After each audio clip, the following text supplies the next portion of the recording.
হাসিনার এবং হাসিনার বাবার দিবা রাত দুইটারই দুঃস্বপ্ন ছিল কুমিল্লা।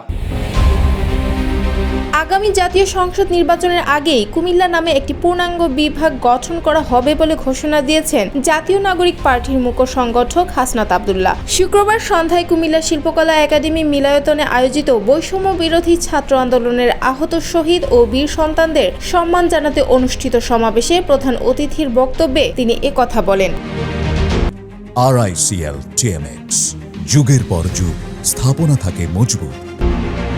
হাসনাত বলেন, আমরা অন্তর্বর্তীকালীন সরকারের প্রতি বিশ্বাস রাখতে চাই, ভরসা রাখতে চাই। আগামী নির্বাচনের পূর্বে কুমিল্লা নামে বিভাগ হবে। আমি আপনাদের সঙ্গে নিয়েই এই বিভাগ করব। তিনি আরো বলেন, এই কুমিল্লার উন্নয়ন, অগ্রগতি ও প্রশ্নে আমরা সবাইকে দলমত নির্বিশেষে একসঙ্গে থাকতে হবে। কুমিল্লার মানুষ অতীতে দলমতের ঊর্ধ্বে উঠে নেতৃত্ব দিয়েছে, এবারও সেটি প্রমাণ করতে হবে।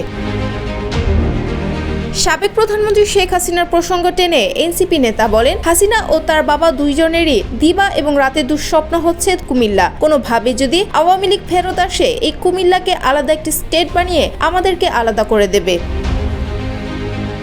কুমিল্লার দীর্ঘদিনের অবহেলিত অবকাঠামোগত উন্নয়ন, শিল্পায়ন ও কর্মসংস্থান প্রসঙ্গে হাসনাত বলেন, বহুদিন ধরে বন্ধ থাকা কুমিল্লা বিমানবন্দর চালুর বিষয়টি আমরা পর্যালোচনায় রেখেছি। একই সঙ্গে ইপিজেডের সম্প্রসারণ, দক্ষ জনশক্তি গঠনে কারিগরি প্রশিক্ষণ কেন্দ্র স্থাপন সহ আরও কিছু যৌক্তিক দাবি ধাপে ধাপে বাস্তবায়নের পথে রয়েছে। তিনি অভিযোগ করেন, কুমিল্লা বরাবরই রাজনৈতিকভাবে শক্তিশালী হলেও জাতীয় সিদ্ধান্ত গ্রহণের প্রক্রিয়ায় বারবার বঞ্চিত হয়েছে। নেতৃত্বের সময় আমরা সামনে থাকি, কিন্তু প্রাপ্তির সময় আমরা থাকি না। এই প্রবণতা বদলাতে হবে।